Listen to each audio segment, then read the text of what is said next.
Vamos abrir nossas Bíblias na primeira epístola de Paulo aos Coríntios, capítulo 4. Vamos ver os 2 primeiros versos. Assim, pois, importa que os homens nos considerem como ministros de Cristo e despenseiros dos mistérios de Deus.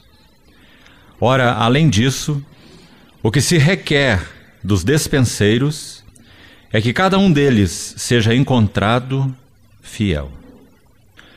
Querido Pai Celestial, te agradecemos por podermos comungar com Teu Filho, Jesus Cristo.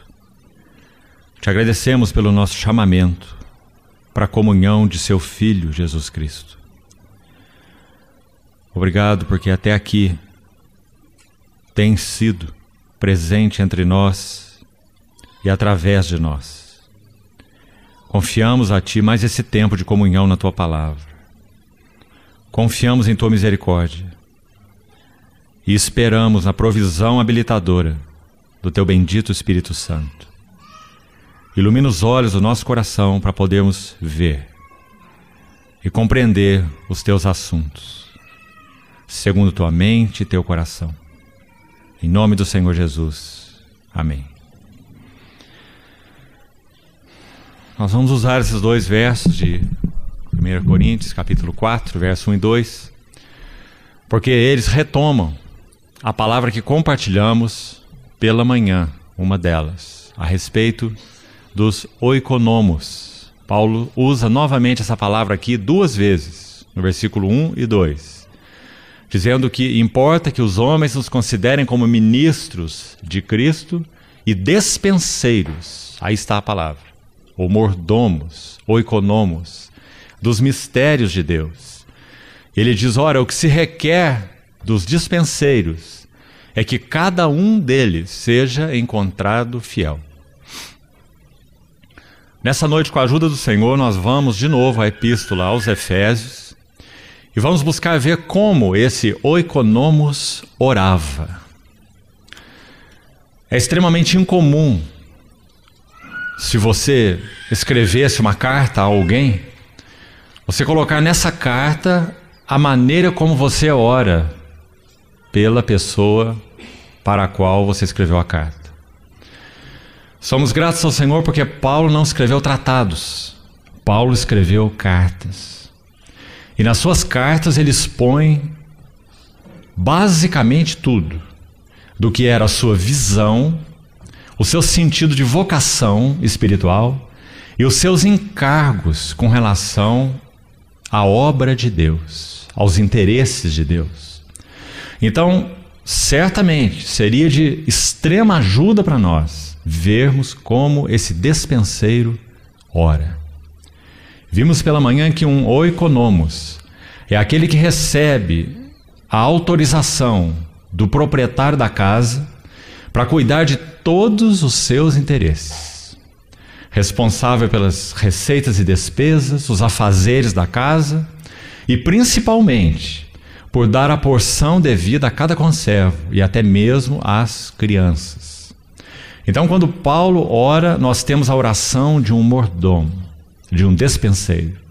E vamos, pelo menos, iniciar nessa noite algo a respeito dessas orações e confiamos que através dela o Senhor nos abra algo mais do entendimento a respeito dos encargos de Cristo por sua igreja.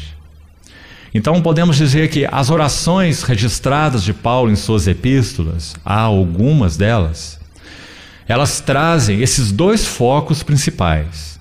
Paulo ora sempre em 2 focos em todas as suas orações. E quando nós falamos 2 focos, nós estamos falando, na verdade, 2 aspectos de um único foco. Se formos usar palavras dele mesmo, em Efésios 5, ele diz assim, grande é este mistério, mas eu me refiro a Cristo e à igreja. Esse é o objeto da oração de Paulo. Esse é seu duplo encargo. Ele ora para que a glória de Cristo seja manifestada aos olhos daqueles que pertencem a Ele e, consequentemente, ele ora para que os que pertencem a Ele tenham entendimento espiritual para compreenderem a revelação da sua glória. Então isso é parte e contraparte. Cristo e a igreja. A glória de Cristo e a glória de Cristo na igreja. A glória de Cristo revelada à igreja e a necessidade da igreja de contemplar a glória de Cristo e entrar nas realidades espirituais que são nossas em Cristo Jesus. Então vamos à oração do capítulo 3 da Epístola aos Efésios. Com a ajuda do Senhor, essa será então a primeira oração que vamos examinar. Há duas orações nessa epístola, uma no capítulo 1 e uma no capítulo 3. Todas as duas orações estão na seção que nós então denominamos de a seção da visão espiritual. Então é muito interessante observarmos esse assunto. Paulo ministra a visão que ele recebeu do Senhor e ele ora com relação à visão. Irmãos amados, uma das grandes provas e testes de que nós realmente temos recebido visão espiritual, real, genuína, da parte do Senhor, é se ela tem gerado em nossos corações encargo de oração. Oração é resposta à visão. Oração é participar dos interesses de Deus. Oração é trabalhar com Deus. Em Colossenses capítulo 2, no primeiro versículo, Paulo diz assim: gostaria que saibais que grande luta eu tenho mantido por vós, pelos laodicenses e por quantos não me viram face a face. Que luta era essa se Paulo estava na prisão domiciliar em Roma? Que luta ele poderia estar travando? Uma só: oração. Grande luta eu venho mantendo por vós. Então nós vamos, se tivermos tempo, examinarmos o que ele diz a partir daí no versículo 2 de Colossenses 2. Mas inicialmente nós vamos a Efésios capítulo 3 examinar a segunda oração nessa epístola, que inicia no verso 14. Lembrando então que ele já orou uma vez, uma maravilhosa oração, registrada na palavra de Deus, então obviamente, completamente inspirada pelo Espírito Santo, assim como são todas as Escrituras. Então podemos afirmar que as orações de Paulo são orações de fato, porque não sabemos orar como convém, mas o mesmo Espírito intercede por nós sobremaneira com gemidos inexprimíveis. Segundo a mente de Deus, ele intercede pelos santos. Foi o que ele escreveu ali em Romanos 8. Então, não apenas estamos estudando uma oração, nós estamos vendo, na verdade, o Espírito Santo orando através de um vaso, pelos encargos de Cristo. A primeira expressão no verso 14, veja na sua Bíblia, Efésios 3,14, é por esta causa. A primeira expressão do verso 1 do capítulo 3 é por esta causa. Do versículo 1 até o versículo 13 desse capítulo 3, Paulo fez o que alguns eruditos, que acho que podemos chamá-los de pedantes, dizem a respeito de Paulo, que ele não era um bom escritor e nem mesmo um bom pregador. Ele escreve nas suas epístolas fazendo muitas digressões. Ele está seguindo um caminho, então ele toma uma viela lateral, entra por aquele caminho e às vezes ele volta, às vezes ele não volta para a linha principal. Irmãos, essa é uma das respostas claras àquela palavra do Senhor que diz assim: o vento sopra onde quer, não sabes onde vem nem para onde vai, assim é todo aquele que é nascido do Espírito. Paulo sabia muito bem discernir os caminhos espirituais. Ele diz: o homem espiritual julga todas as coisas, mas ele próprio não é julgado por ninguém, discernido por ninguém. Então, quando o apóstolo Paulo, inspirado pelo Espírito Santo, escreve suas epístolas, ele está escrevendo cartas, não tratados. Ele não está seguindo um raciocínio de lógica, seja ela em que sentido for. Ele está sendo movido pelo Espírito Santo e liberando uma carga que tem a ver com a sua vida, sua visão e sua vocação. Então, podemos dizer, quando ele escreve o versículo 1, que é óbvio. Na carta original não tem nem capítulo nem versículo. Ele está escrevendo uma carta com suas linhas e parágrafos. Então, quando ele entra nesse parágrafo, aqui é um parágrafo, no versículo 1 do capítulo 3, ele diz: por esta causa, e muito provavelmente o que ele iria fazer aqui é escrever a oração que ele não começou, que ele iniciou no verso 14. Por esta causa eu me ponho de joelhos diante do Pai. Mas então ele vai fazer uma digressão, como é chamado. Ele vai tomar aí essa viela lateral, conduzido pelo Espírito Santo, pela qual viela nós somos tão gratos. Porque por ela ele escreveu 13 versículos. Ele escreveu 13 versículos maravilhosos, dizendo qual era essa causa. Na verdade, a essência dela ele já descreveu. Nesses 2 primeiros capítulos, ele disse, no seu capítulo 3, versículo 3 e 4, que ele havia escrevido a respeito do seu discernimento no mistério de Cristo, resumidamente. Então, quando eles lessem até aqui já o que ele escreveu, são 2 capítulos, eles já teriam compreensão do discernimento de Paulo a respeito do mistério de Cristo. Então, digamos, em certo sentido, a visão já estaria completa ali, nos 2 primeiros capítulos. E agora, sobre a visão, a oração. Porque a genuína visão espiritual gera carga espiritual. Então ele vai orar. E vai dizer: por esta causa, eu, Paulo, prisioneiro de Cristo Jesus, por amor de vós gentios, aí ele coloca uma vírgula e vai começar essa digressão. E diz: se é que tendes ouvido a respeito da graça de Deus, a mim convidada, da dispensação da graça, a mim confiada. Então ele entrou nesse caminho e fala a respeito desse fato de gentios serem membros do mesmo corpo, co-herdeiros. E depois no verso 8, nós já estudamos pela manhã, ele vai dizer que foi dada a ele a graça de pregar esse evangelho. Fala desse mistério manifestado, essa koinonia do mistério, que já estudamos pela manhã no versículo 9, e 10, e 11, 12, 13, e no versículo 14 ele volta e repete a expressão: por esta causa. Então, irmão, sim, o apóstolo Paulo tinha uma causa. Nós fomos chamados para sermos homens e mulheres de uma causa. Essa é a nossa causa. Qual é a nossa causa? Cristo e a igreja. Essa é a nossa causa. Então ele vai orar sobre essa causa. Vamos ver em que palavras, pelo Espírito Santo, ele o faz. Por esta causa, primeiro, eu me ponho de joelhos diante do Pai. Irmãos, toda verdadeira teologia deveria nos levar à doxologia. Toda verdadeira compreensão espiritual dos mistérios de Deus deveria, e certamente o faz, quando é genuína, dobrar nossos joelhos. Quando Paulo escreveu aquela maravilhosa epístola aos Romanos, de uma maneira tão sistemática, vamos usar essa palavra. Você lembra, após expor tanta beleza, também grandes alturas, não podemos negar, mesmo naquela epístola aos Romanos, falando sobre o Evangelho de Deus, tema daquela epístola. Lembra como ele termina? Capítulo 11, texto que já nos foi lembrado aqui mais de uma vez. Ele termina com ó, que maravilhoso. Irmão, se a nossa visão de Cristo não tem provocado um ó nos nossos corações, certamente ela tem um peso intelectual muito maior do que um peso espiritual.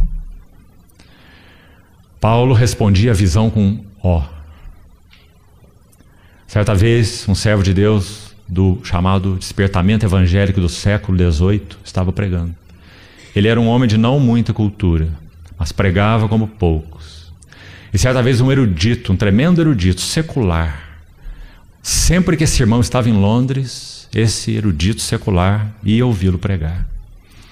E escrevia a sua crítica. Ele era um homem secular. Ele escrevia a sua crítica sobre esse pregador.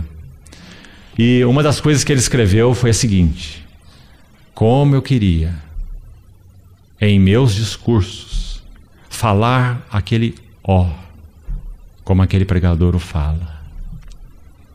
Ele nunca poderia falar um ó como o dele. Esse ó é consequência da contemplação de Cristo e de uma genuína visão espiritual. Então Paulo diz, ó profundidade da riqueza, tanto da sabedoria como do conhecimento de Deus. E lá você tem um monte de pontos de exclamação naquele texto, né? Admiração, espanto, assombro. Quão insondáveis são seus juízos, quão inescrutáveis são seus caminhos. E aquelas perguntas também doxológicas, né? Perguntas de quem está com os joelhos dobrados em adoração. Quem foi seu conselheiro? Quem primeiro deu a ele para que ele seja restituído? Quem conheceu a mente do Senhor?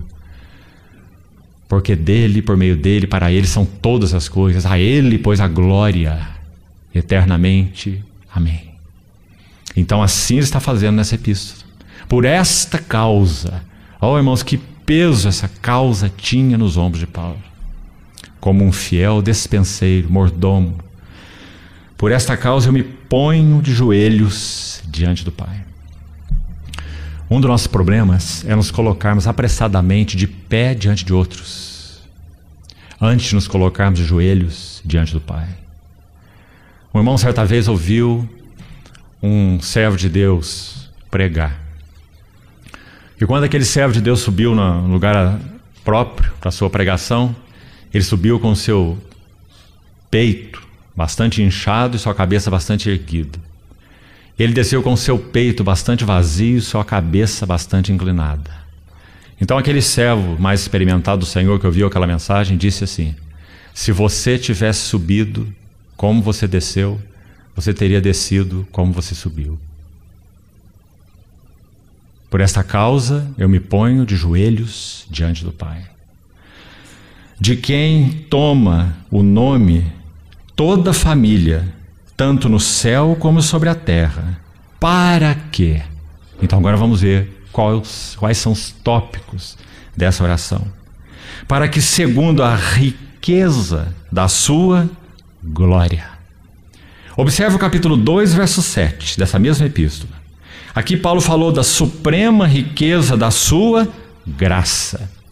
Você sabe que, por outro ângulo, essa epístola aos Efésios poderia ser resumida toda com esses dois versículos? O tema de Efésios é, por um lado, a riqueza da sua graça. Quanta graça há nessa epístola aos Efésios revelada. Por outro lado, quanta glória há nessa epístola revelada. Riqueza da sua graça, riqueza da sua glória. Isso resume Efésios. O que significa riqueza da sua glória? E aqui vamos já buscar ajuda numa outra oração de Paulo, aos Colossenses. Abra, por favor, no capítulo 1, versículo 9, para entendermos melhor essa expressão. E voltamos a Efésios. Colossenses capítulo 1, verso 9, é mais uma oração de Paulo. E ele inicia sua oração assim: por esta razão, também nós, desde o dia em que o ouvimos, se referindo a Epáfras, o seu companheiro. Paulo não conhecia os Colossenses, a assembleia não foi estabelecida por ele, mas sim por Epáfras, seu companheiro. Desde o dia em que o ouvimos, não cessamos de orar por vós, e de pedir que transbordeis do pleno conhecimento da sua vontade, em toda sabedoria e entendimento espiritual. Não vamos ver esses tópicos agora, todos eles são muito relevantes, importantes, a fim de viverdes de modo digno do Senhor, para o seu inteiro agrado, frutificando em toda boa obra e crescendo no pleno conhecimento de Deus. E agora nós temos uma expressão no verso 11 aqui, que vai nos ajudar a entender aquela de Efésios 3, riqueza da sua glória. Aqui diz: sendo fortalecidos com todo o poder, segundo a força da sua glória. Riqueza da sua glória, força da sua glória. A ideia envolvida aí é, Paulo está dizendo que contemplando, com olhos abertos pelo Espírito, revelação, entendimento espiritual, vendo a majestade pessoal do Senhor Jesus, nós somos fortalecidos com poder. Sendo fortalecidos com poder, segundo a força de sua glória. Em outras palavras, contemplando a majestade pessoal do Senhor Jesus, nós somos fortalecidos com poder. Muito interessante. Paulo está nos dando o segredo do seu próprio poder espiritual. O segredo do poder espiritual de Paulo era a contemplação do Senhor Jesus. Quanto mais contemplamos o Senhor Jesus, mais participamos do que Ele é. E mais somos vasos usados de uma maneira efetiva nas suas mãos.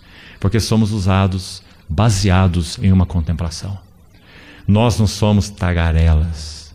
Nós não falamos mensagem de segunda mão. Nós não pregamos o último livro que nós lemos, nem a última conferência que participamos.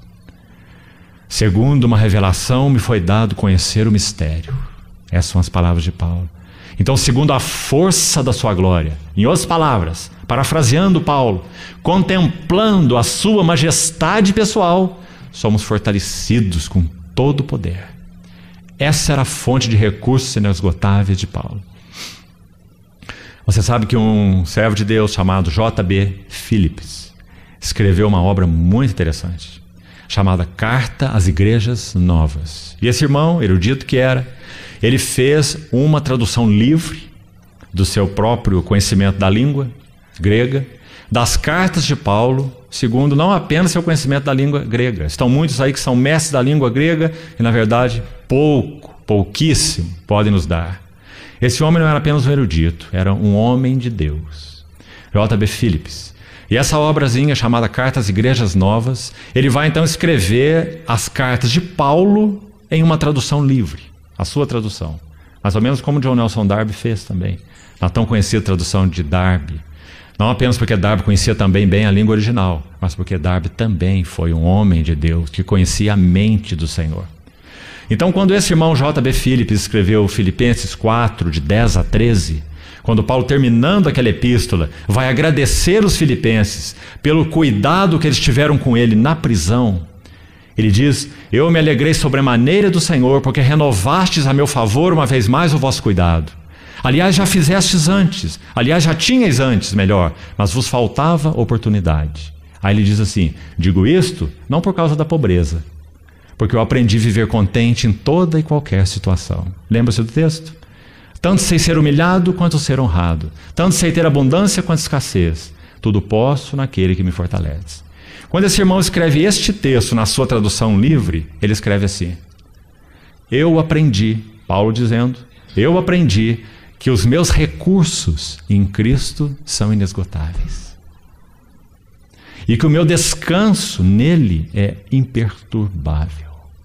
Ah, irmãos, que maravilha! Será que nós temos um descanso imperturbável?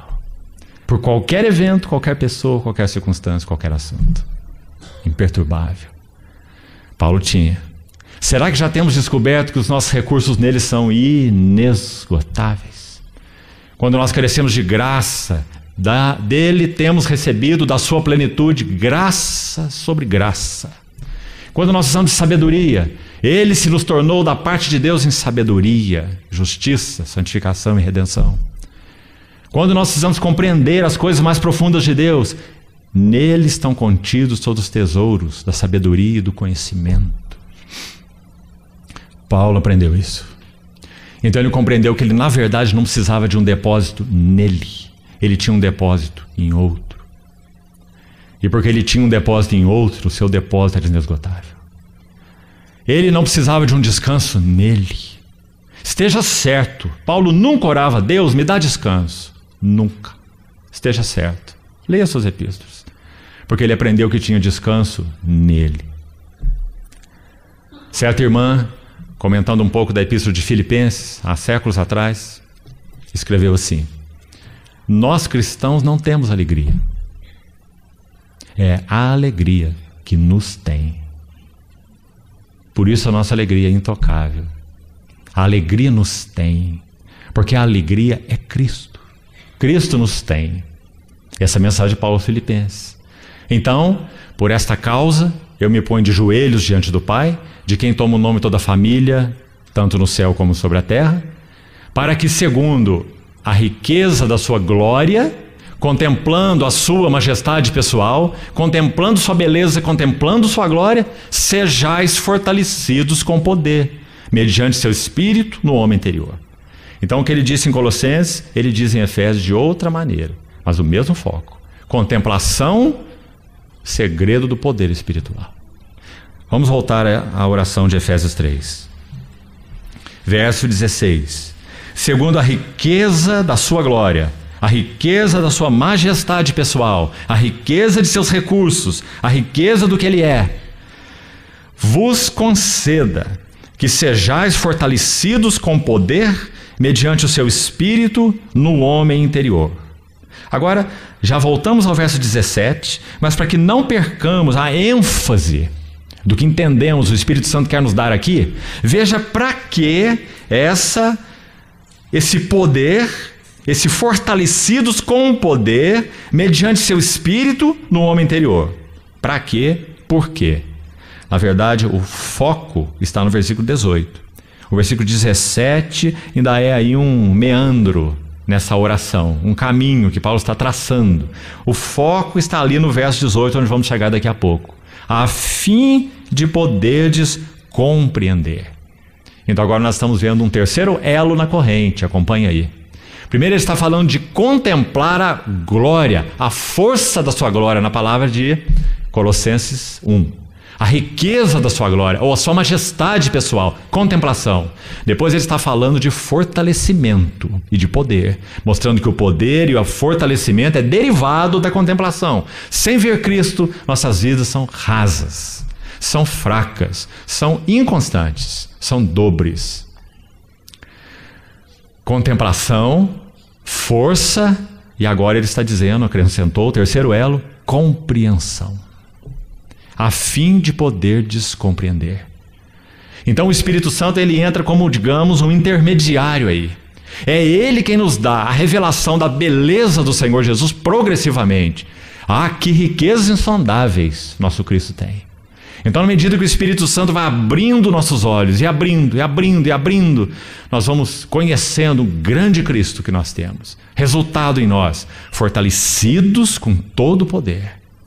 E consequência, compreensão espiritual alargada. Porque aqui, irmãos, por favor, vamos prestar atenção nesse terceiro elo.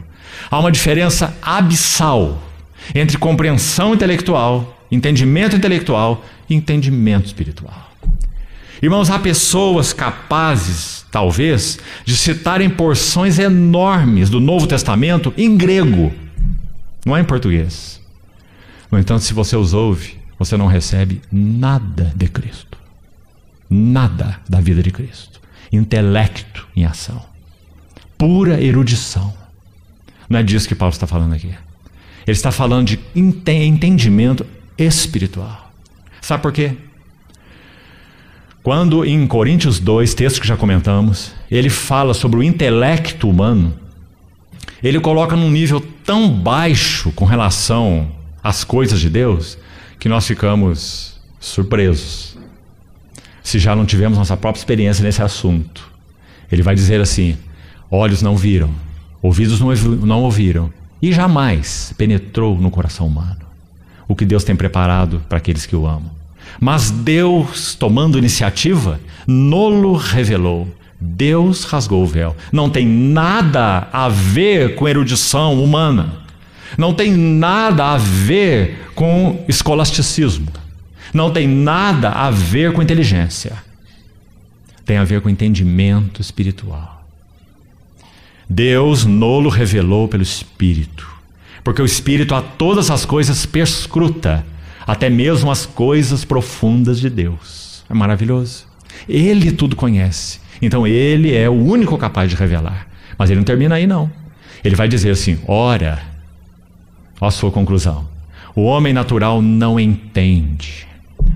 E nessa classe de homem natural ele colocou todos nós, naturalmente falando, é claro, com uma mente desassistida, que não somos objetos da revelação do Espírito Santo. Todos os homens. O homem natural, e ele diz duas coisas também graves. Ele diz primeiro que ele não entende.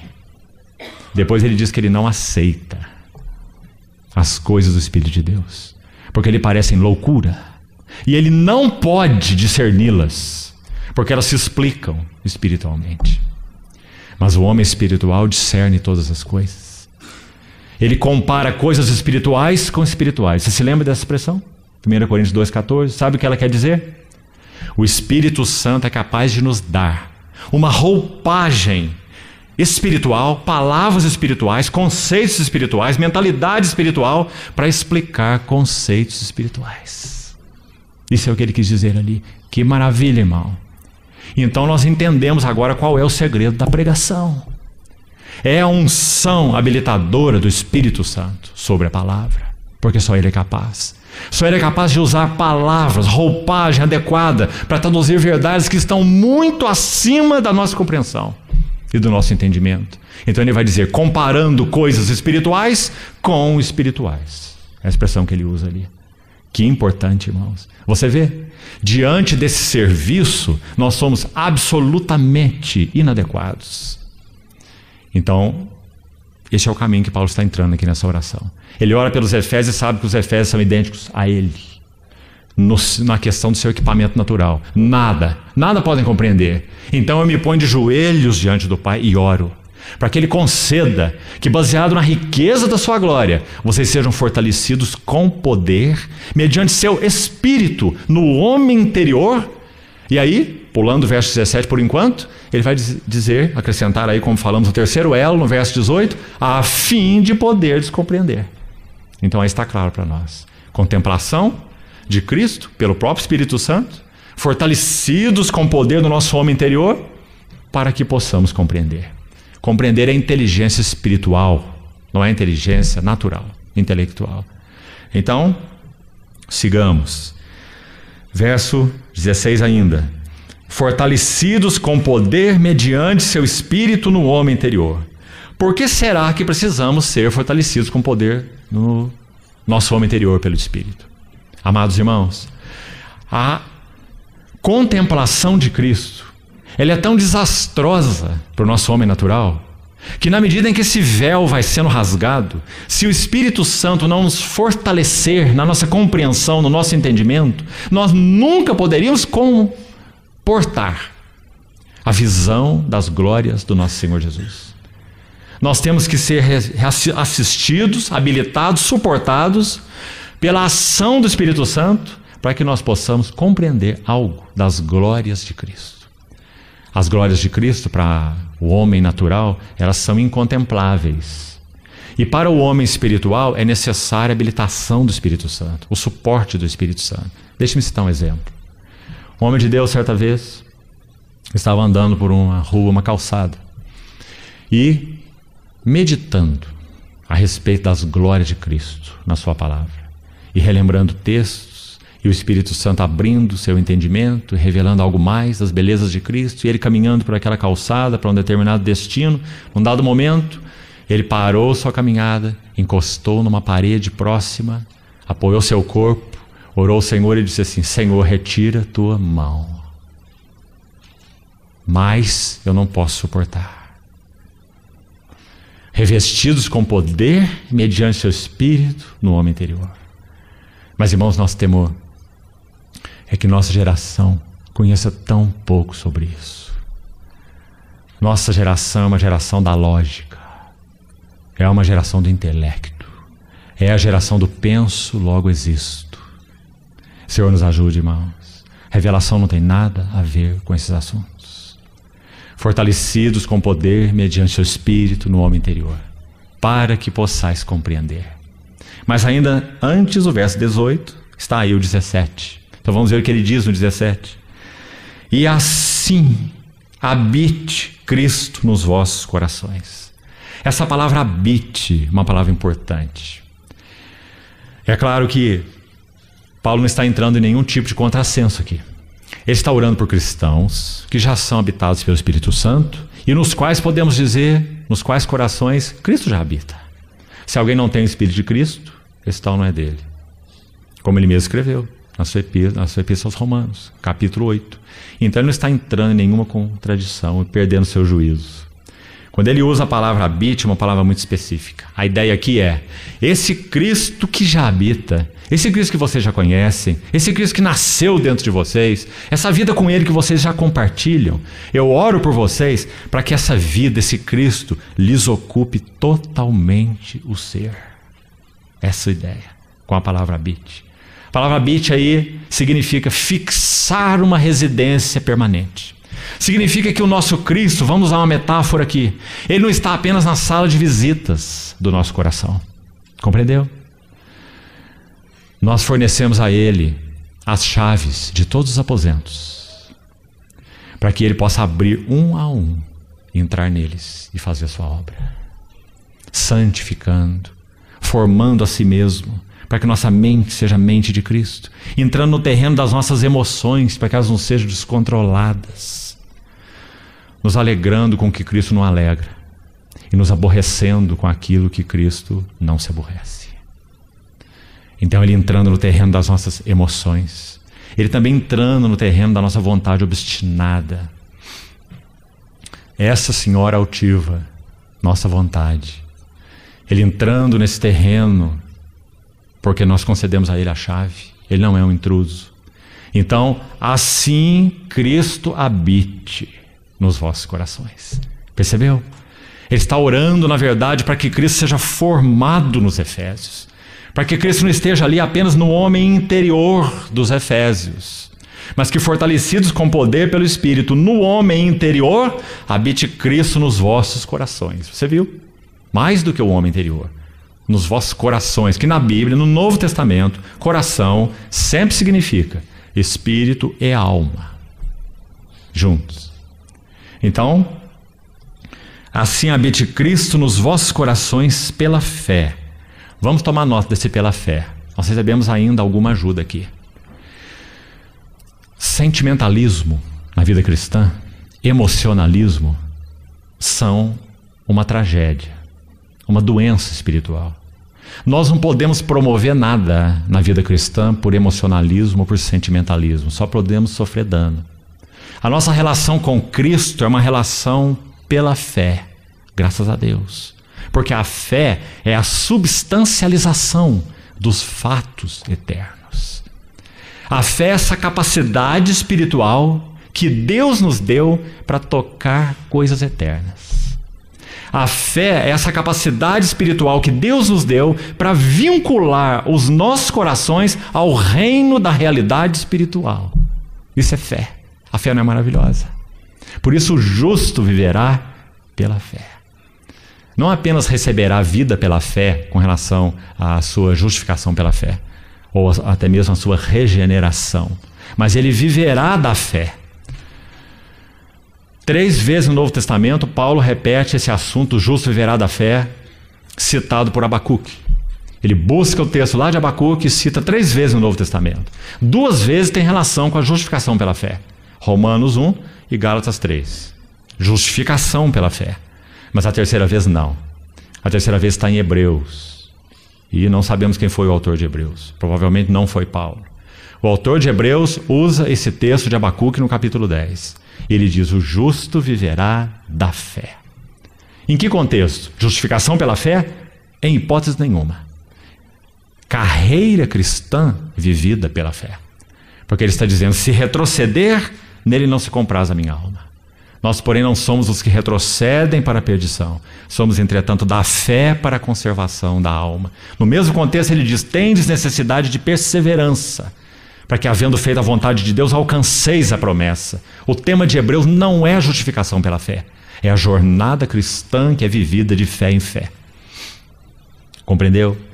Então, quando diz assim habite Cristo nos vossos corações pela fé, ele está dizendo: não tente promover nada a partir de sua carne.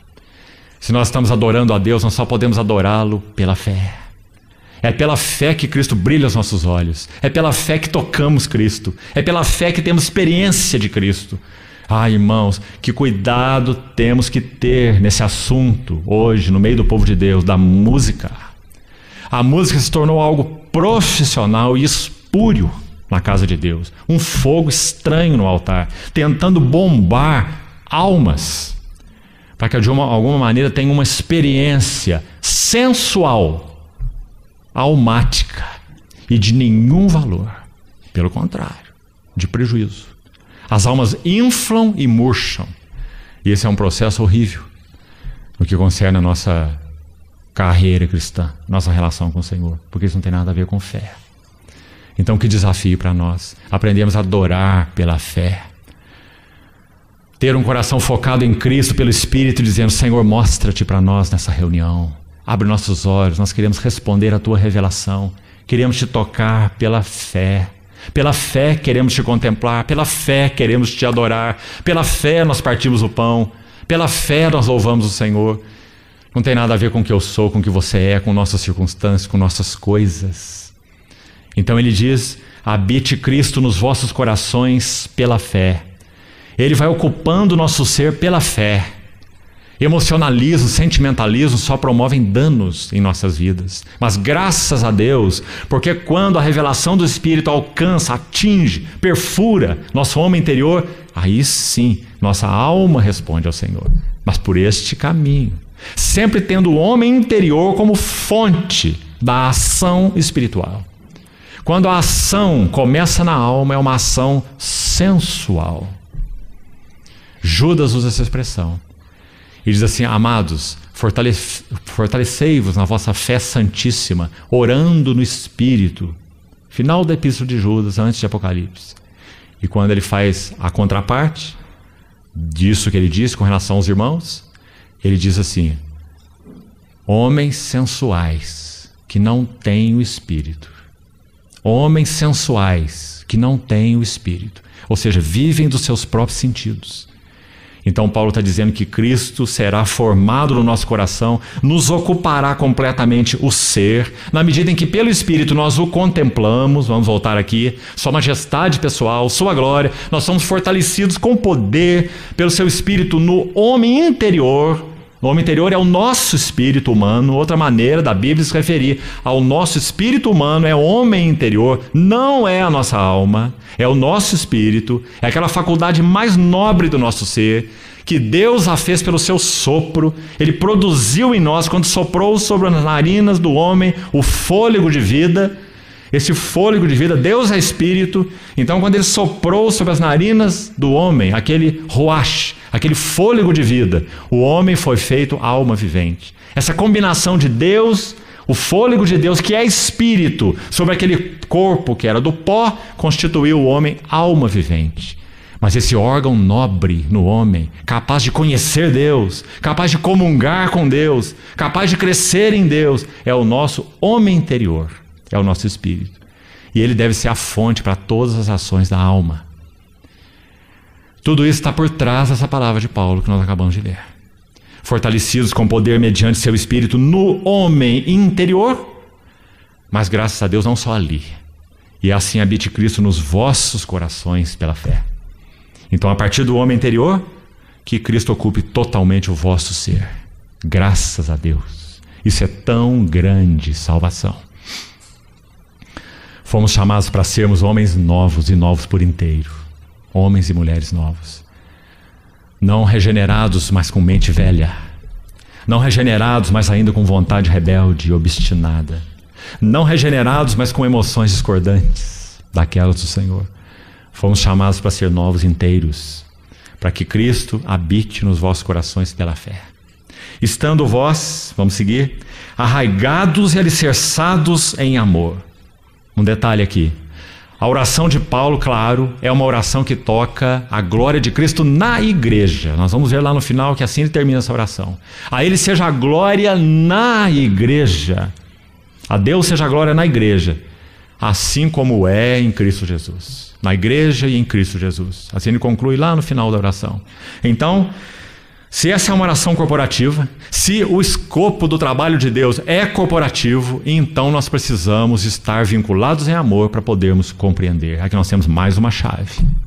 Queremos avançar em genuína compreensão espiritual? Esqueça o tipo de consagração que diz Cristo e eu na minha casa. Esqueça. Porque o chamado de Cristo é corporativo, é para a sua igreja. E se nós não estivermos arraigados e alicerçados em amor, nós não poderemos compreender. Então, arraigados e alicerçados em amor, verso 18, a fim de poderdes compreender. Agora me permita uma palavra aqui. Na tradução que eu estou lendo, diz simplesmente, a fim de poderes compreender com todos os santos. É uma boa tradução. Mas nos lembrando que no original você vai encontrar a palavra transliterada para o português S-Y-N, syn, de onde temos a sincronia, a sintonia no nosso português. E syn significa junto com, ao mesmo tempo. Então aí está essa palavra no texto original. Então, a fim de poderes compreender junto com todos os santos. Sabe por que estamos destacando essa palavra? Porque ela aparece várias vezes na Epístola aos Efésios. Uma única vez ela aparece isolada, traduzida por vínculo, no capítulo 4. Essa palavra S-Y-N, syn. As outras vezes ela é o prefixo de uma palavra maior, que Paulo usa em Efésios em diversas instâncias. Então, o que queremos dizer com isso? Que a palavra junto, para Paulo em Efésios, é muito importante. Por exemplo, no capítulo 2, ele não diz assim que simplesmente que Deus nos deu vida em Cristo. Veja lá no capítulo 2, verso 6. Ele diz que ele nos deu vida juntamente com Cristo. Viu que importante? Porque Cristo não tem vida para nos dar. Cristo é a nossa vida. Então, quando Deus nos dá vida, não é porque Cristo é o autor da vida, então ele tem vida para dar, ele dá vida para um, dá vida para outro. Ele é um supermercado que distribui a sua mercadoria. Vida para lá e vida para cá. Não. Paulo está dizendo, ele é a vida. E juntamente com ele, Deus nos deu vida. Bem diferente, não é? Nós viemos participar da vida na vida, com V maiúsculo. Nele estava a vida, e a vida era a luz dos homens. Ah, que bom. Graças ao Senhor. Então ele vai seguir no versículo 7 do capítulo 2, e dizendo, e juntamente, ele repete a palavra, veja como é importante para ele, porque ele repetiu, juntamente com ele nos ressuscitou, e de novo na língua original, juntamente com ele nos fez assentar nos lugares celestiais. Nós temos 3 vezes aí o junto. Não é uma palavra importante para Paulo? Porque Paulo está falando da igreja, a igreja é um corpo, é junto com. Do contrário, nós não vamos avançar, não vamos crescer, não vamos compreender, não vamos ter uma palavra estimada dele, pleroma. Não teremos plenitude. Eu e Cristo na minha casa. Compreendeu, irmão? Que maravilha. Porque esse é o chamado corporativo, chamado para a igreja. Arraigados, alicerçados em amor, a fim de poderes compreender junto com todos os santos qual é a largura, o comprimento, a altura, a profundidade, e conhecer o amor de Cristo.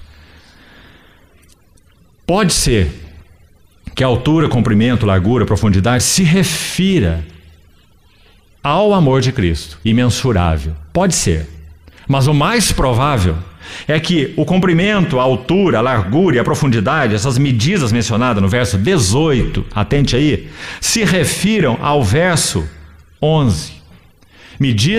As medidas, largura, comprimento, altura e profundidade do eterno propósito de Deus.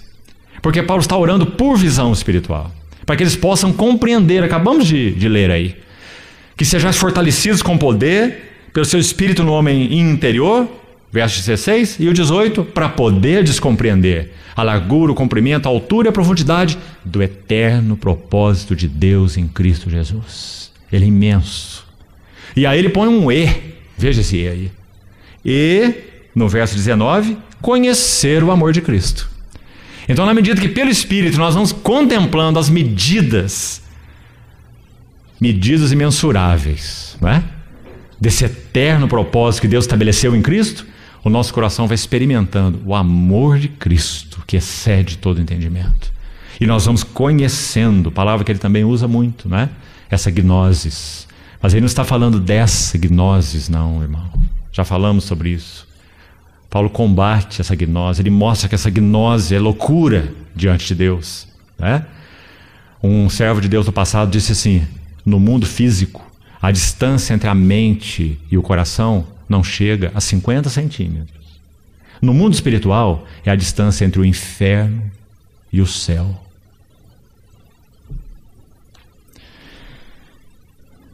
A fim de poderes compreender, junto com todos os santos, qual é a largura, o comprimento, a altura e a profundidade, e conhecer o amor de Cristo, que excede todo entendimento. A própria linguagem deixa tudo claro para nós. Como vamos conhecer alguma coisa que excede o entendimento? É porque esse conhecimento não é intelectual. É porque esse conhecimento é espiritual. Entrar na experiência do amor de Cristo e conhecer o amor de Cristo. Enfim, no verso 19 ele conclui: para que sejais tomados. Oh, que palavra importante aqui. Absorvidos. Tomados de toda plenitude. Aí está o pleroma. Plenitude de Deus. Essa palavra é usada de uma maneira muito especial por Paulo. Quando ele diz, por exemplo, que Cristo é a plenitude de Deus. Tudo aquilo que Deus é está em Cristo. Não apenas habita em Cristo, como também é revelado unicamente através de Cristo. Então Cristo é o pleroma de Deus. Ele é a plenitude de Deus. Nele habita corporalmente toda a plenitude da divindade. Nele. Agora, como Efésios é a carta da igreja, então a oração de Paulo tem como foco essa sua carga pela igreja, que é o corpo de Cristo. Então ele vai dizer: para que agora vós sejais tomados de todo o pleroma de Deus. É muito para nós, não é, irmãos? Que maravilha! Cristo é a plenitude de Deus. A igreja é a plenitude de Cristo. Cristo é o mistério de Deus. A igreja é o mistério de Cristo. Que maravilha! Então ele ora nesse sentido e por nada menor. Ele diz: para que sejais absorvidos, tomados de toda a plenitude de Deus. Essa é a casa de Deus. Quando a casa de Deus foi erguida por aqueles judeus do Velho Testamento, segundo o modelo que foi mostrado a Moisés no monte, com as riquezas e detalhes, você conhece Êxodo 40, provavelmente, o último capítulo do livro. Quando a casa foi erguida, nem Moisés podia entrar, porque a glória de Deus encheu o tabernáculo. Posteriormente, quando o templo de Salomão foi edificado, e a glória de Deus encheu o templo, porque tudo foi feito de acordo com o modelo. Assim a igreja, irmãos, na medida em que Cristo, pelo Espírito, vai sendo revelado a nós, na medida que nós vamos entrando nas realidades espirituais de Cristo, não intelectuais, e então nosso intelecto, e então nossas emoções, e então nossa vontade vão sendo conquistados. Que maravilha! Mente de Cristo. Nós, porém, temos a mente de Cristo, Paulo disse, lá naquele capítulo 2 de Coríntios, tão lindo, o capítulo sobre revelação, sobre ministério espiritual. E nossa vontade, experimentando a boa, agradável e perfeita vontade de Deus, e nossas emoções sendo conquistadas para Ele e por Ele. Qual o resultado? Para que sejais tomados de toda a plenitude de Deus. Ah, irmãos, nós não podemos nem imaginar uma reunião do povo de Deus assim. Vai faltar espaço para tanta gente querendo falar e manifestar as riquezas do Senhor que Ele tem conhecido. Não um tagarela que vem lá da sua biblioteca querer falar as palavras, como dissemos, que ele entendeu com a sua mente, mas alguém que está conhecendo Cristo e o amor de Cristo, as riquezas de Cristo, entrando nelas e elas nele, para que sejais tomados de toda a plenitude de Deus. Os coríntios eram uma assembleia bastante complicada em diversos aspectos. Mas, irmãos, para vergonha nossa, nós podemos ainda dizer, temos que dizer, que eles tinham muito mais do que nós. O que será que seria dito de nós se Paulo escrevesse uma carta para nós, para as nossas assembleias atuais? Ele escreveu para os coríntios assim: em tudo fostes enriquecidos nele, em toda palavra e em todo conhecimento, de maneira que não vos falte nenhum dom. E nós temos uma carência tão grande de entendimento, de conhecimento, de dons, de serviços genuínos, espirituais no corpo de Cristo. Eles tinham isso, mas paralelamente a isso, eles tinham uma carne não tratada, porque essas coisas não se confundem. Dom espiritual é uma coisa, carne é outra coisa. Para dom espiritual, nós precisamos ser alimentados, crescer no discernimento, crescer no exercício do dom, crescer no serviço espiritual. Por outro lado, paralelamente, inseparavelmente, nós precisamos da cruz operando na nossa carne. Do contrário, nós vamos ter a carne se imiscuindo no exercício do dom espiritual. E isso estava acontecendo com os coríntios. Eles falavam em línguas e disputavam uns com os outros nesse assunto. Eles profetizavam e um queria profetizar mais do que o outro. E consideravam aqueles dons chamados miraculosos, espetaculares, de um valor muito mais elevado do que, por exemplo, profetizar. E Paulo diz, no exercício dos dons de vocês, eles são genuínos, eles são do Espírito, mas está tudo errado no exercício de vocês. Eu prefiro, por exemplo, falar na igreja 5 palavras, com meu entendimento, para edificar outros, do que 10.000 palavras em outras línguas. E eu dou graças a Deus porque falo em línguas, mais do que todos vós. Então não descartou esse dom. Mas ele está dizendo, progredi para a edificação da igreja. Todos podereis profetizar um após outro, para todos aprenderem e serem consolados. Olha que reunião maravilhosa, não é, irmão? O Senhor não nos coloca com a boca no pó quando nós vemos esses versículos, e ele escreveu para os coríntios, bebês ainda em Cristo. E nós, o que será que seríamos? Acho que nós seríamos um feto ainda. Ele continua nessa epístola aos Coríntios dizendo assim, cada um veja como edifica. Vocês têm aí, usando outras palavras, né, parafraseando Paulo, vocês têm edificadores no meio de vocês que são muito ativos. Eles trazem muita madeira, muito feno e muita palha. Você olha para o que eles fazem e você vê uma obra imensa, mas o fogo o provará. Manifesta se tornará a obra de cada um. O dia o provará, porque está sendo reservada para o fogo. Mas há alguns entre vocês que estão edificando com ouro, com prata e com pedras preciosas. Então manifesta se tornará a obra de cada um. Vede cada um como edifica. Então, amados irmãos, esse era o coração desse oikonomos de Deus, Paulo. E nesse sentido ele orava, e mais do que orava. Aos Colossenses, de novo, no capítulo 1, encerrando o capítulo 1, quando ele fala lá no verso 24 sobre as aflições de Cristo, que também já comentamos hoje pela manhã, o que significa ter cononia dos seus sofrimentos, participar das aflições de Cristo para edificação da igreja, pois o sacrifício para a redenção ele já acabou, já consumou, já completou, mas agora ele quer partilhar suas aflições para que sua noiva se apresse, para que sua noiva tome forma, para que sua noiva deixe de ser menina e se atavie como mulher madura, pronta para as núpcias, para as bodas. Então Paulo sofria com esse encargo e ele explicou o que significa aflições de Cristo no final de Colossenses capítulo 1, os últimos versículos.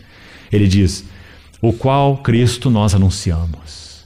Esse Cristo nós anunciamos, advertindo a todo homem, advertindo por um lado, e ensinando a todo homem, ensinando por outro lado. Esse é um ministério equilibrado. Não só exortação, exortação, exortação, exortação, mas ensino e exortação. Exortação e ensino. Exortando todo homem, ensinando todo homem, toda sabedoria, para que apresentemos todo homem perfeito em Cristo. Colossenses 1, 28. Aí no verso 29 ele diz, e por esta causa, é por isso, essa mesma causa pela qual ele está orando aqui em Efésios. Por esta causa, por esta causa. Veja Colossenses 1, 29. Por isso é que eu me afadigo, esforçando-me o mais possível, segundo a sua eficácia, que opera eficientemente em mim. Não é um lindo versículo? Ele se esforçava como mordomo responsável, mas ele sabia que seu esforço seria nada, ele levaria a zero o resultado, a não ser que a sua eficácia operasse eficientemente em mim. Graças ao Senhor. Então, concluindo a oração do capítulo 3, ele diz assim, verso 20. Ora, aquele que é poderoso para fazer infinitamente mais do que tudo quanto pedimos ou pensamos, conforme o seu poder que opera em nós, de novo, seus recursos, onde estavam seus recursos? Em Cristo, e eram então experimentados pelo ministério do Espírito Santo. A Ele, a esse que é poderoso para fazer infinitamente mais do que tudo quanto pedimos ou pensamos. A Ele seja a glória na igreja. Que linda essa frase. Mostra que o foco da oração de Paulo é a glória de Cristo na igreja. Então ele ora para que a glória de Cristo seja na igreja tão plena, tão real, tão linda, quanto ela é no próprio Cristo. Então esse Ele aqui tem como sujeito Deus, né? Aquele que é poderoso para fazer infinitamente mais do que tudo quanto pedimos ou pensamos, conforme seu poder que opera em nós. Esse é Deus, o nosso Deus. Então ele diz: a ele seja a glória na igreja em Cristo Jesus. Então que a igreja partilhe a mesma glória que Cristo Jesus tem. Que a glória que Cristo tem seja vista na sua igreja, porque para isso ela foi chamada, como nós vimos pela manhã. 2 Tessalonicenses 2, 13 e 14. Chamados para alcançar a glória do nosso Senhor Jesus Cristo. Quando Ele vier para ser glorificado nos seus santos e ser admirado em todos os que creram naquele dia. São palavras tão maravilhosas, não é, irmãos? Porque esse é o chamamento nosso da igreja, nada menos do que isso, nada menos. Então, a Ele seja a glória na igreja e em Cristo Jesus, por todas as gerações e para todos sempre. Amém. Agora, vamos para o livro de Colossenses, a Epístola aos Colossenses, e aqui vamos terminar. Capítulo 1, verso 9, mais uma oração de Paulo. Não vamos ter tempo para estudá-la toda, mas vamos destacar alguns elementos. 1:9, Colossenses. Por esta razão, também nós, desde o dia em que o ouvimos, não cessamos de orar por vós e de pedir. Qual era então seu encargo, sua carga, baseado na visão que ele tinha do eterno propósito de Deus, das glórias de Cristo? É pedir que transbordeis de pleno conhecimento da sua vontade. Palavra que também ele usa de modo especial, essa palavra pleno conhecimento. Epignosis. Pleno conhecimento da sua vontade, a fim, ou em toda a sabedoria, e olha essa frase, essa palavra aqui, né, importante, essa frasezinha, essas duas palavras, entendimento espiritual, que nós então já explicamos, não é intelectual, não parte de recursos naturais, não pode ser alcançada por intelecto, por estudo, por nada, que não seja uma ação direta, reveladora do Espírito Santo. Entendimento espiritual, para quê? A fim de viverdes de modo digno do Senhor. Que frase também maravilhosa é essa? Porque sabe o que o entendimento intelectual faz conosco? Por si e em si mesmo? Ele já disse, Paulo mesmo, 1 Coríntios 8, 1. Ora, o saber ensoberbece. O saber ensoberbece, mas o amor edifica.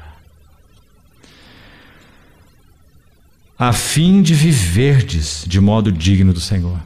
Então ele está dizendo que quando o entendimento é genuinamente espiritual, ele muda nossas vidas e os nossos relacionamentos.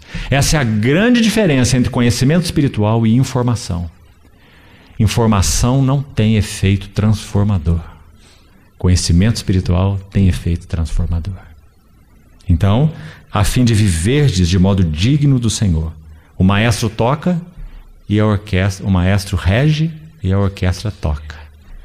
Essa é a palavra de Paulo para dignos. Há uma harmonia, há uma correspondência entre aquele que rege e os que são regidos, para viver de modo digno, compatível, idôneo com o Senhor, com o que o Senhor é, para o seu inteiro agrado. Podemos dizer assim, irmãos, que a motivação de todas as epístolas do Novo Testamento é que sejamos agradáveis a Deus. O autor de Hebreus, no final do capítulo 12 da epístola, ele diz assim: para que possamos servi-lo de modo agradável e com reverência, porque o nosso Deus é um fogo consumidor. Retendo a graça que nos foi dada, sirvamos a Deus de modo a agradá-lo, de modo agradável, com reverência e santo temor, porque nosso Deus é um fogo consumidor. A motivação por trás de todas as epístolas é uma só, é que nós possamos agradar a Deus. Nosso irmão nos lembrava hoje pela manhã, aquele versículo de Neemias capítulo 8, quando Esdras lê a lei diante do povo, e eles choram ouvindo a palavra do Senhor, e a palavra do Senhor perfura o coração deles, e eles se prostram em adoração. Então, aqueles que ministravam vão dizer assim: não pranteis nem choreis, enviai porções aos que nada têm, esse dia consagrado ao Senhor, porque a alegria do Senhor é a vossa força. Viver de modo digno do Senhor para o seu inteiro agrado. Aqueles irmãos, aquelas pessoas estavam com a boca no pó, em arrependimento, vendo a sua infidelidade, 70 anos de cativeiro, e só agora retornaram para Jerusalém. tanto ainda para ser edificado. Os muros ainda em ruínas, eles ainda expostos a inimigos. Então, quando a palavra de Deus penetrou o coração deles, eles viram aquilo, eles se prostraram diante do Senhor, em humilhação, arrependimento e adoração. Então, essa é a alegria do Senhor. O Senhor estava agradado. O Senhor estava satisfeito, porque eles tinham um coração de arrependimento. E responderam a palavra que perfurou o coração deles. Então eles ouviram a alegria do Senhor. O Senhor está satisfeito, o Senhor está contente. E essa é a vossa força. A mesma coisa Paulo diz aqui. Para o seu inteiro agrado, frutificando em toda boa obra e crescendo no pleno conhecimento de Deus. Veja as palavras similares à oração de Efésios. Sendo fortalecidos com todo o poder. Ele usou essa mesma frase na oração do capítulo 3 de Efésios, não é? Fortalecidos com todo o poder mediante seu espírito no homem interior. E aqui ele repete a mesma frase. E diz, fortalecidos com poder segundo a força da sua glória, que nós já comentamos. A sua majestade pessoal. Em toda perseverança. É contemplando a majestade pessoal do Senhor Jesus que nós adquirimos perseverança. Que linda conexão. E como precisamos compreendê-la. Queremos ser irmãos e irmãs que perseveram. Precisamos contemplar a majestade do nosso Senhor Jesus. A beleza dele. Essa é a fonte da nossa perseverança. E sabe por que perseverança é importante na vida cristã? Tiago vai nos responder. Aliás, o Senhor Jesus já havia nos dito lá no Evangelho de Lucas, conforme registrado por ele, Lucas 19. É na vossa perseverança que ganhareis as vossas almas. E Tiago escreve no seu livro, tendes necessidade de perseverança, para que havendo feito a vontade de Deus, isso é Hebreus, tendes necessidade de perseverança, para que havendo feito a vontade de Deus, alcanceis a promessa. Isso é Hebreus capítulo 10. E Tiago vai falar no seu capítulo 1 sobre perseverança, dizendo que a perseverança deve ter uma ação completa, para que sejamos perfeitos e íntegros e em nada deficientes. Perseverança é importante na carreira cristã? Muito, irmãos. Quando nós não temos perseverança, nós não chegamos a lugar nenhum. Nós só nos reunimos com quem nos agrada. Nós só ouvimos quem nos interessa.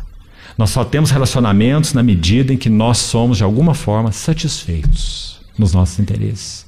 Meninos, birrentos, tendes necessidade de perseverança. Vá contra os teus interesses. Vá contra a tua alma, a favor da cruz. Para que então a perseverança possa ter ação completa. Para que sejais perfeitos e íntegros e em nada deficientes. De acordo com Tiago, sabe qual é o contrário de perfeitos e íntegros e em nada deficientes? Leia o capítulo 1.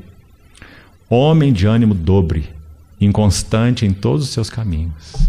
Ou nós somos um, ou somos outro. Perfeitos e íntegros, em nada deficientes. Dobres e inconstantes em todos os seus caminhos. Irmãos, quantas atividades cristãs, como nós as denominamos, nós começamos e não acabamos. Quantas promessas de consagração nós já fizemos, quem sabe? Quantos envolvimentos com serviços chamados cristãos nós já nos envolvemos? Tendes necessidade de perseverança. Fortalecidos segundo a força da sua glória, em toda perseverança e longanimidade. Longanimidade também é uma palavra linda. Quando olhamos para a nossa vida conjugal, talvez mais do que em lugar nenhum, ela se torna tão prática. Longanimidade significa que o pavio é tão longo que ele está muito longe da bomba. Isso é longanimidade. Mas por causa da carência que nós temos do caráter de Cristo formado em nós, o nosso pavio tem 2 centímetros. Aquele que acende não consegue nem correr, explode na cara dele. Longo ânimo. Não é linda essa palavra? Ah, como nós maridos precisamos pedir ao Senhor que essa faceta do caráter de Cristo seja formada em nossas vidas. Na verdade é Cristo formado em nós. Ele é o único longânimo. Ah, como ele é longânimo. Ele suportou as aflições. Ele ofereceu seu rosto como um seixo. Suas costas foram rasgadas. Sua fronte vazada. Cuspido, esbofeteado, escarnecido. Um manto colocado sobre ele, um caniço. Rei dos judeus, salve o rei. Longânimo, longânimo. Ele é longânimo para com todos, desejando que nenhum pereça, senão que todos cheguem ao arrependimento. Que maravilha, irmãos! Só contemplando a majestade pessoal do Senhor Jesus, a força da sua glória, nós seremos longânimos. Pare com as suas promessas de longanimidade, irmão e irmã, pare, elas não funcionam. Só Cristo é longânimo. Precisamos que Cristo seja formado em nós, para que nós tenhamos longanimidade. Que maravilha a longanimidade! É por causa da longanimidade de Cristo que nós estamos aqui. Quem sabe é por causa da longanimidade de um irmão ou outro irmão, ou uma irmã ou outra irmã, que a nossa vida cristã prosseguiu, porque irmãos foram longânimos conosco. Paulo foi tão longânimo com aqueles que o criticavam, com aqueles que disputavam com ele coisas que ele nunca disputou. Pregavam o evangelho provocando zelos, para provocar zelos em Paulo. Ele escreveu aos Filipenses: alguns pregam por porfia, alguns pregam por inveja. Inveja de quem? Dele. Da forma como Deus o usava, da forma como Deus falava através dele. Ele tinha imitadores, ele tinha invejosos. Ele disse: eu simplesmente não me importo, contanto que Cristo seja pregado. Quer por porfia, quer por verdade, desde que Cristo seja pregado. Isso é longanimidade. E por fim, com alegria. Ah, que maravilha! Mais uma vez já falamos, Cristo é a alegria de Deus. Cristo não tem alegria para nos dar. Nós queremos alegria, temos que estar em Cristo. Permanecei em mim, more em mim, habite em mim, e eu habitarei em vós. Nós é que precisamos morar na alegria, porque a nossa alegria é intocável.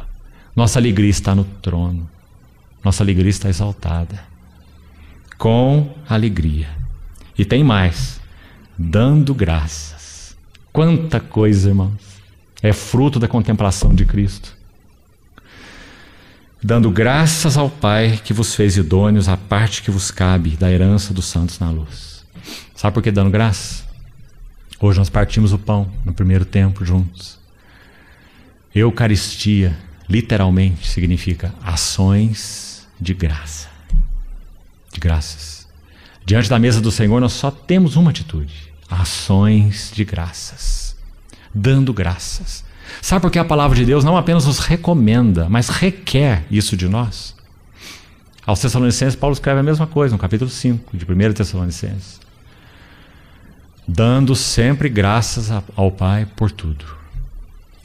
Porque, segundo a palavra de Deus, a gratidão é um antídoto contra a murmuração. Sede, pois, mutuamente hospitaleiros, sem murmuração.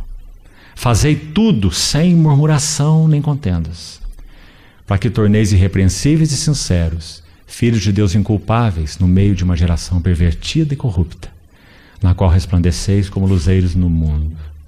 Filipenses capítulo 2. Murmuração é o antídoto divino. Gratidão é o antídoto divino contra a murmuração. Como nós podemos ser gratos? Na medida em que contemplamos a majestade pessoal do nosso Senhor Jesus. Então, vamos terminar por aqui hoje. Essas são as riquezas da igreja em Cristo. Essas são as riquezas que Cristo deseja comunicar para a igreja. Na verdade, é Ele mesmo. Não são virtudes que Ele concede à igreja. Estaria então incorreto nós orarmos por alegria, nós orarmos por longanimidade e nós orarmos por gratidão. É necessário que nós contemplemos Cristo. E na medida em que Cristo vai sendo mais real, habitando nos nossos corações mais profundamente, e junto com todos os santos nós vamos crescendo na compreensão espiritual. Então todos esses frutos são resultados dessa contemplação. Nós vamos avançando na longanimidade, na perseverança, no amor uns aos outros, na carga de Deus uns para com os outros, no entendimento espiritual, no conhecimento, na sabedoria.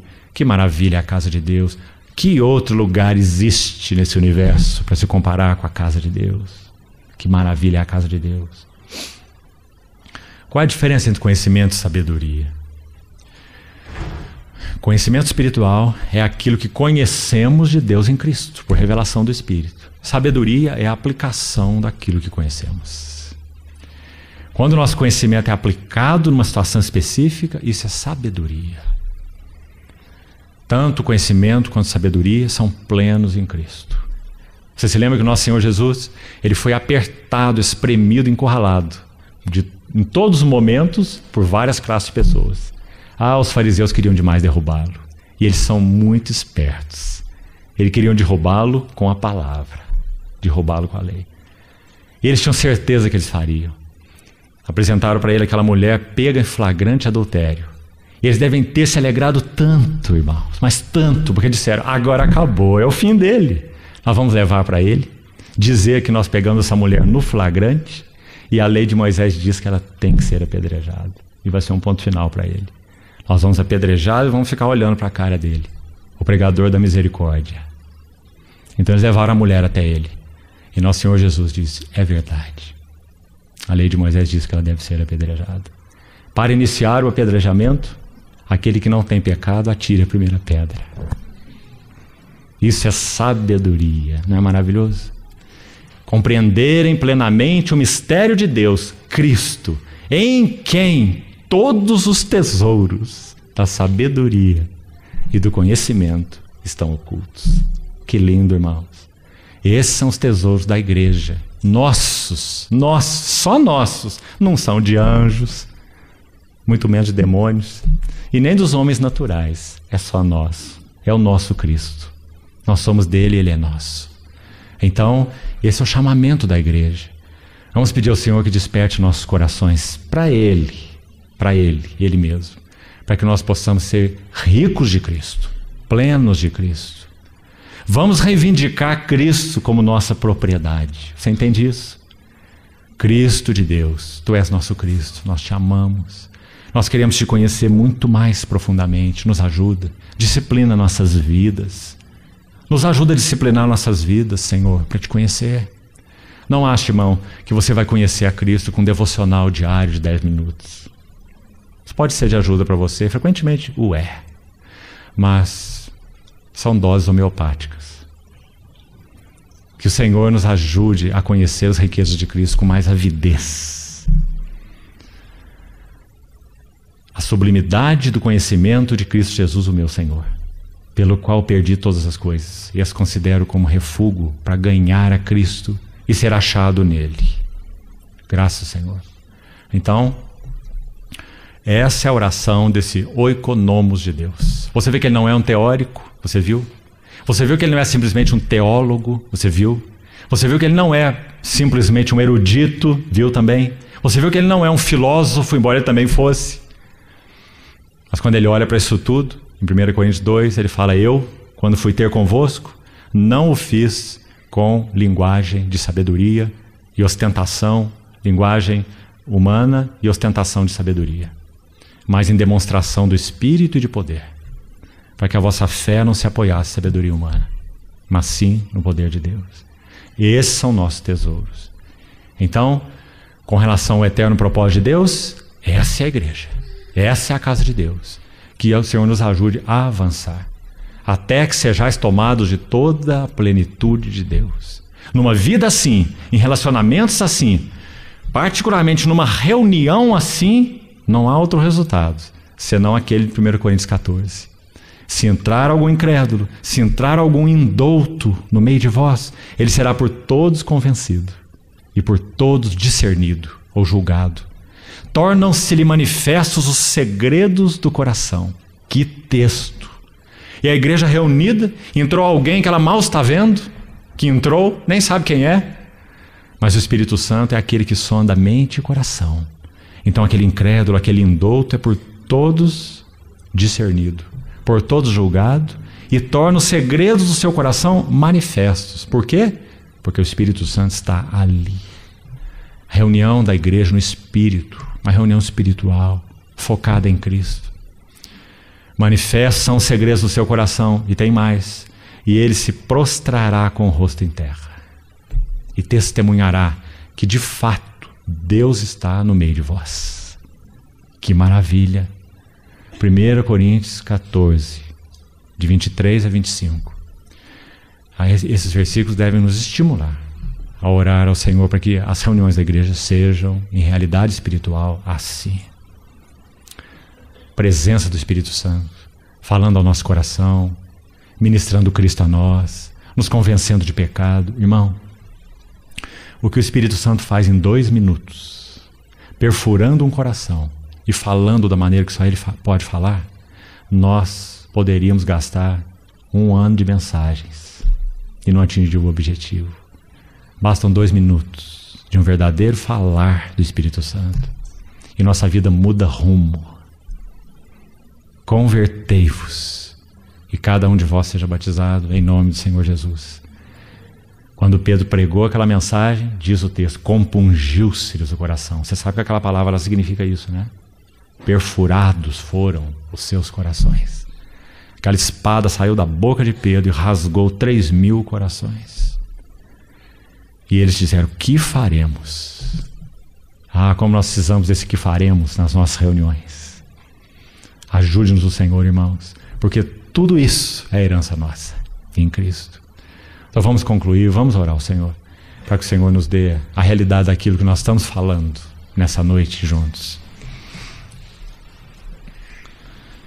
Ó Senhor, contamos exclusivamente com a Tua misericórdia.